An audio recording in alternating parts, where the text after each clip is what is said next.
everybody, welcome back to my channel. It's Angela with Flip and Flutter Creations here to bring you another sublimation tutorial. Today we are going to try something out that I haven't done before, so I'm really interested to see how it works out. I've watched lots of videos and watched other people do it, and it looks really cool, so fingers crossed, here we go.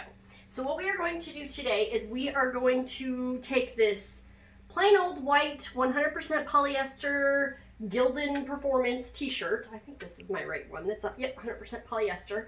I love doing sublimation, but my biggest thing that I have is that you have to do a lot on light colors. So white, yay! Who wants a closet full of white t-shirts? So I saw this method in a bunch of videos, and I was like, okay, I got to try it because then it will make me want to wear more white t-shirts. So we are going to sublimate on this shirt this cute little design that says it takes a lot of sparkle to be a teacher, because I am a teacher. I'm a teacher librarian at a pre-K to 8 school, and so I just liked that design and gives me something I can wear to school. I also have these two purple gold sheet prints that I'm going to use to create a tie-dye sublimation effect. So it's really cool. I saw this in a bunch of videos and it did seem to work out pretty well, so we're going to see if it works for us.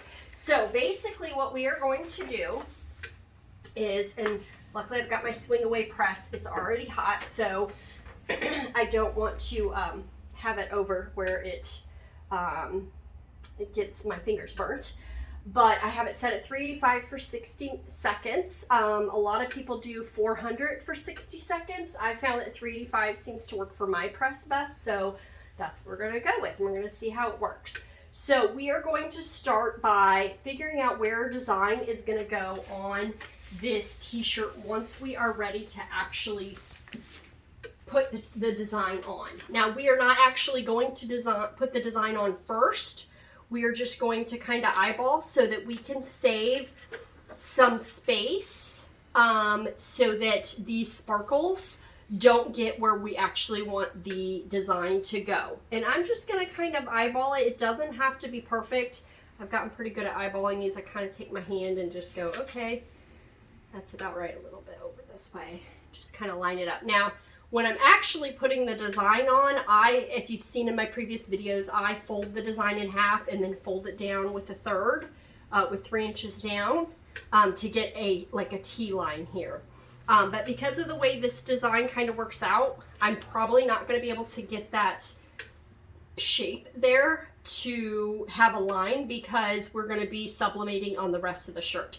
So for now, what we're going to do is we're just going to start out by kind of making a little tuck around this design. We are not going to be keeping this design on here right now. We will sublimate it at the end. So some people do the design first, but I worry that what's going to happen is that my design will actually sublimate on the rest of my shirt when I am creating this design. So what I've done is just kind of tucked around my design. I'm going to pull my design out.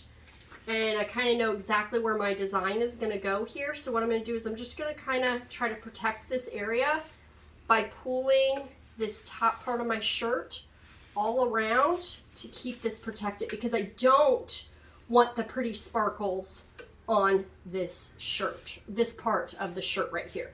Okay, so I've kind of got that middle section covered. So what we're going to do now is we're just going to kind of scrunch and squish and put everything else in here that doesn't have to be any kind of rhyme or reason or perfect. You just kind of want to squish it in there. I'm actually going to turn this, I think we're going to be better off because I only have a 12 by 15 press right now. I think we're going to be better off doing it that way. So I'm just kind of pressing, kind of squishing and making, and we want to make sure our tag doesn't get sublimated. So we're going to kind of tuck that in. Okay, so then what we're going to do is we're going to take one of these ombre glitter sheets. We're going to put more sparkles on the bottom, and we're just going to stick it right on top and make sure our design is tucked in there. All right, and then what we're going to do is we're going to use our heat tape and tape this sheet onto our t-shirt. No! Okay, epic fail there. My lint roller got on my design, but luckily I caught it quick enough that it didn't do too much. So I do not have a tape dispenser yet. It's on my Amazon list, and it is something I'm going to order because obviously you don't want to have to stop and tape this. So I'm just gonna, I'll fast forward this part for you guys. But basically, we're just gonna take a bunch of strips, and we're gonna then tape this onto our shirt. Tape our design and just tape around onto the shirt. Now you're probably wondering, why don't you just tape onto your butcher paper? And I'll show you why I'm not doing that, because I saw this really neat effect, or a really neat technique that another crafter uses to do this technique, and I really liked her technique, so we're just going to kind of follow that. And in that case, you don't want to put your design straight. This is why I need the tape dispenser, obviously, so that I don't have to keep cutting my little pieces of tape here. It's one of those things that you put in your cart and you're like, well, I mean, I don't really need it right now. It's not something I absolutely have to have. And then like you come out to the garage and you're subbing and you realize, yes, Angela, you do need it. And so I'm just gonna take this on the design, and I'm just gonna kind of tuck it under. And then what I'm gonna do is I'm gonna take this entire design, and actually here, let's take the design, the other sheet, and we're just gonna kind of tuck this under so that then what we can do is flip it over. Okay, now we have the back. We're gonna actually go ahead and figure out where we want everything to be on the back. You just wanna make sure you're only picking up the back side of your cloth, because you don't wanna accidentally mess up the front, all the stuff you just did on the front. So I'm only peeling up the back piece to kind of scrunch it a little bit, because it would have had like a big blank area if I hadn't done that, because a lot of it was tucked in there. So we're just gonna kind of pull just that first little piece out and kind of just squish it in there, squish it in there, and then we're gonna stick this back on. I've got the darker side on the bottom, on the front, so I'm just gonna go ahead and do that on the back as well. Now, because we've already sublimated, or we've already taped the bottom, what we're gonna do is we're actually gonna tape this top piece directly to this parchment paper, or this butcher paper, because we are not gonna be able to reuse that anyway. So we'll be able to just take that off whenever we are done here, and we will throw that away. So this is what we're gonna do. Oops, something just fell on the floor. I think it was the tape, because again, I need the big tape roll. So we're just gonna tape this down like this. And we'll do this side first, and then we'll just kind of peel that off and throw that part away. And we'll need one more. Well, maybe we won't. I think we might be fine with just this like this. I think it's all right. Well, no, let's go ahead and tape that other side down just to be safe. It's a lot of prep work, but hopefully this works out the way that I've seen it in videos. I love getting to learn with you guys, because that's what we're doing. And that's what my channel is all about, learning how to do new crafts and making our crafts fun. And that's what we're gonna do. So you always wanna make sure you have your butcher paper on the bottom to protect your heat press. And then I'm gonna go ahead and pull a piece out now and put it over the design here, because you do not want any of that sublimation ink to lift up into your heat press, because you will be sad. It will permanently stay on your plates or whatever. We do need to move our heat press plate up, which I hardly ever do, so this will be fun. Hopefully I can find the spot I want it to go back. So I am just lifting this up because otherwise my press is not going to close or go all the way over. So we're going to see. That's the only bad thing sometimes about the swing away design is that sometimes when you're moving it over, it moves the design. But everything still looks good under there. So we are going to go ahead and press this at 385 for 60 seconds. And then we will flip it and I'll show you how to do that. So that definitely is not enough pressure. So I'm going to go ahead and lift that back up for a sec. And I'm going to tighten that down a little bit. That was not enough. Like it should be hard for me to push this down and it's not. So I definitely got that too. There we go. Okay. And I'm going to set my timer. Okay. Here we go. Swing that back around here.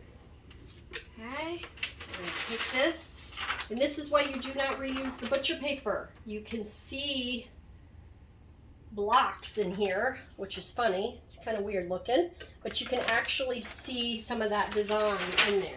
So I'm just going to put that aside, and I'm going to allow my my little ones to use those extra, the sheets to color or something like that. I'm going to move this whole thing off while it's cooling just a tad, while I place a new piece of butcher paper on my heat press, just to get that ready.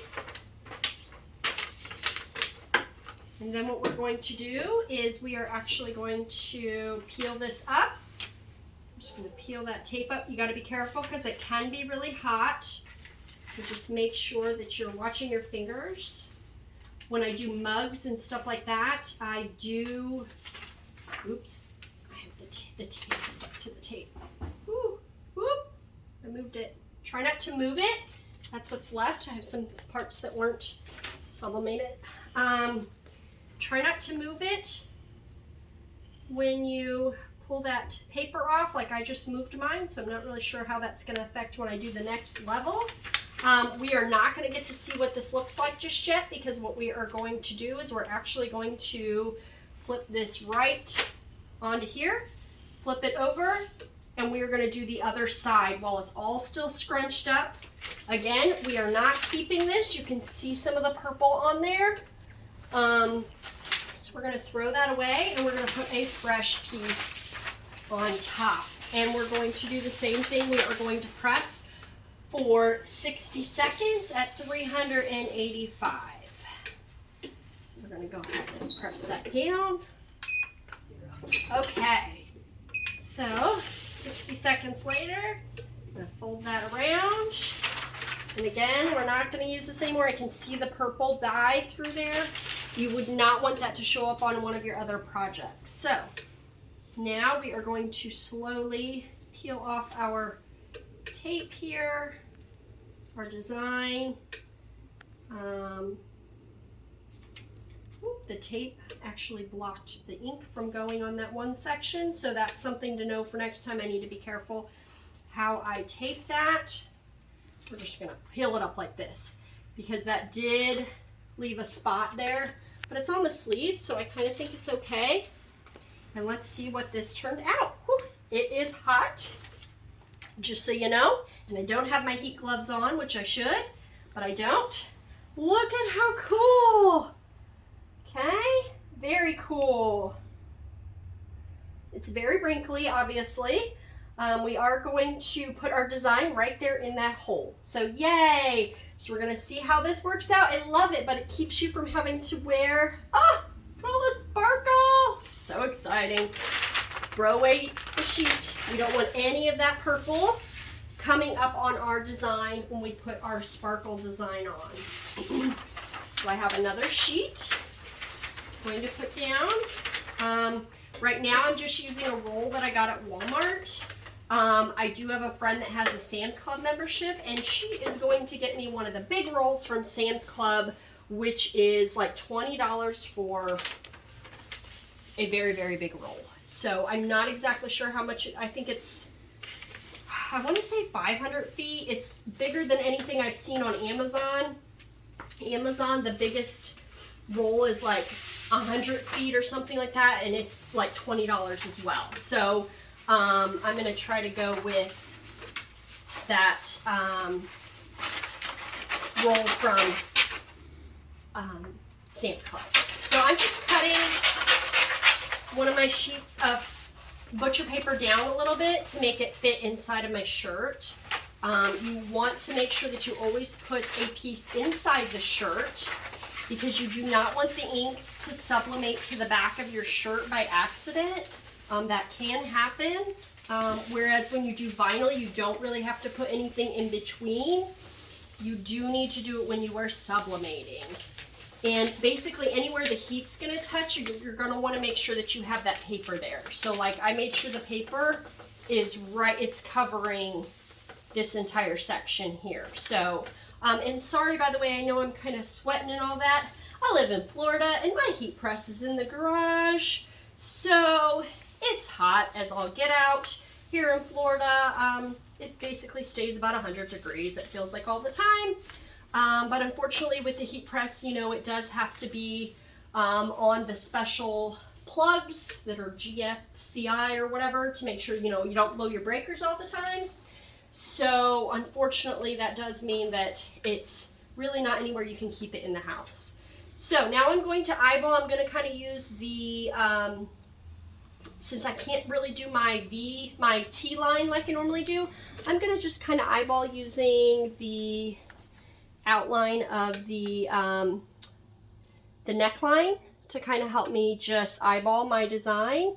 And I might be just right where I put my, yeah, I don't think it'll run into any of the glitter sections at all. So that's really exciting. And then I'm just gonna kind of eyeball how big this goes from here and check it on this side. You can also just get a, it's about right. You can get a measuring tape, but my measuring tape's not out here, and measure from here to here. I do that sometimes if I'm unable to eyeball my design, but I think that's pretty even. The nice thing is this extra design, it kind of gives you a little bit of playroom, a little bit of wiggle room to make sure that, you know, if you do get a little bit off centered or something like that, I don't think it's going to be quite as noticeable as it would be normally. And I'm just going to take 2 pieces of tape, and I am going to tape this down just to make sure it does not move. Now, you do have to remember, again, you want to cover completely your heat press. You don't want anything that's going to touch those plates to be visible. Otherwise, you will get those marks. So, I'm going to go ahead and slide that in. And then I do need to lower my press back down again. Oh, yes. No. I can never remember which way it goes. Let's see. We're going to have to come over. It's easier for me to tell if it's over. Push it in. Nope, it's not tight enough. There we go. I like it when I have to kind of put a little bit of elbow grit into it. I'm going 385 for 60 seconds. Now, you may have noticed on my heat press, if you can even see that because the bright light of outside makes it a little harder to see, but it's at 385 and I have it set to 190 seconds. And that's because that's how long my mugs take, and I'm really lazy. I don't like having to reset my time. So I'm going to go from 190 and I'm going to watch it drop to 130. And when it gets to 130, I'm going to stop it. Eventually, I might switch it back and just set a timer when I'm doing mugs. But for now, I'm lazy and I haven't switched it over. So there's that. But I'm really excited to see how this design comes out. This is for me, so I do see there's a little bit of the ghosting here, but I think with this type of design, I think that's going to be okay. And you could always print out some more of your sheets, and you could do some of the areas maybe that you see that might not have enough of what you want. There's our 60 seconds. Again, be very careful. It is going to be hot. Woo! You can definitely see where some of that glitter came up still on this, and that is why we had to protect our shirt and our press, because we don't want to ruin our design, but we also do not want to ruin our press. Oh, I love that design. Oh, that is so pretty. Okay, so again, it is super hot, but luckily this time we kind of have, I am going to keep this paper inside and I'll explain why for in just a second. So here is our beautiful shirt. Ah, so cute, lots of sparkle. I've definitely got all my sparkle going. Now you could do this, see I did the purple, glitter, but you could do the leopard print, you could do pink, you could do some blue glitter here. I took like purple, this is more of a pink, but I'm a purple girl, so I went with the purple. There is a little bit of the ghosting up here, but again, this is for me. I would definitely have to perfect this technique and do it a few more times probably before I offer it to customers. Also, I brought the lint roller out here and forgot to lint roll. So this is going to be another tip. I did not lint roll. This is what happens when you do not lint roll. You can see some of the fabric pieces. So that is my bad. I even went and found it and made sure I had it, and then I forgot to use it because I just got so excited. Now, like I said, I kept the parchment paper in here. Actually, I probably need to change it out. I do have to change this bottom piece because again, you can see, you might not be able to see, but I can see all the purple glitter there. What I have seen and heard from others is that the easiest way to get some of these wrinkles out is actually to go ahead and just press it just for a couple seconds. There is even one person that I was watching their videos and she said that after she washed it, they still didn't come out. So I'm actually going to go ahead and press this just very carefully. Where the design is, it's fine. Yeah, you can definitely see because I did not lint roll. I definitely did myself a disservice there, and that stinks. I'm actually going to switch this out because I'm worried you never want to reuse your butcher paper. So I'm actually just going to cut this piece down and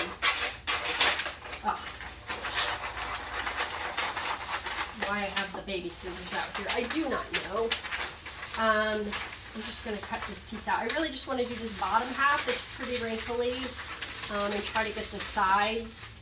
One of my goals is to upgrade to a 15 by 15 at least press. This is a 12 by 15, and you definitely have some growing pains with it sometimes. So now the only bad thing about having to take out the wrinkles is that we will have to change our parchment paper quite a bit. So I'm probably just going to do this bottom section, and I literally have sweat. It's awesome. I know, that's just what you guys want to hear. So I think I'm just going to do this bottom section to try and get some of these bottom wrinkles out, and then I'll just try to wash it myself and see how it goes. And if it doesn't go well, then I'll know for next time. I know I'm making a mess here, but trying to straighten it out. There we go. Well, ish. Apparently the bottom of the shirt was wider than I was expecting. There we go. It did fit in there like that. Who would have thought? The things we do to protect our equipment and our designs. So, there we go. Ah! Yay. Okay. So I'm going to get that out. I just want to do this bottom area real quick. Alright. So I'm just going to press this little bottom piece, making sure I've got the parchment in there covering that. Okay. And I'm going to get the parchment over the top. Again, you do not want to use Teflon. Is that going to cover it? Nope. This thing's too short. Ah. Ta-da! Okay. Yay! Jeez Louise. There we go. Okay. And we're not going to press very long. We're just going to press long enough to kind of get those wrinkles out of there. you know, just as if you would if you were pre-pressing your shirt before vinyl or before sublimating. We're just trying to get those wrinkles out of there. That's it. And it still didn't get them all out. Whew. Definitely have a lot of wrinkles up at the top and the sleeves, and there's still quite a bit on the back. So I think I'm just going to go with trying to wash it and seeing what happens. I'm really excited. Again, I did not lint roll, so I definitely see the issues there, but this is a shirt for me. I'm really excited about the new technique. I think it's really, really cute, and I hope you guys do too. So thank you so much for tuning into my channel. Hopefully this video was helpful for you. If so, give it a thumbs up and don't forget to hit that subscribe button so you can be notified the next time I post a new tutorial. Thanks so much for stopping by. Bye.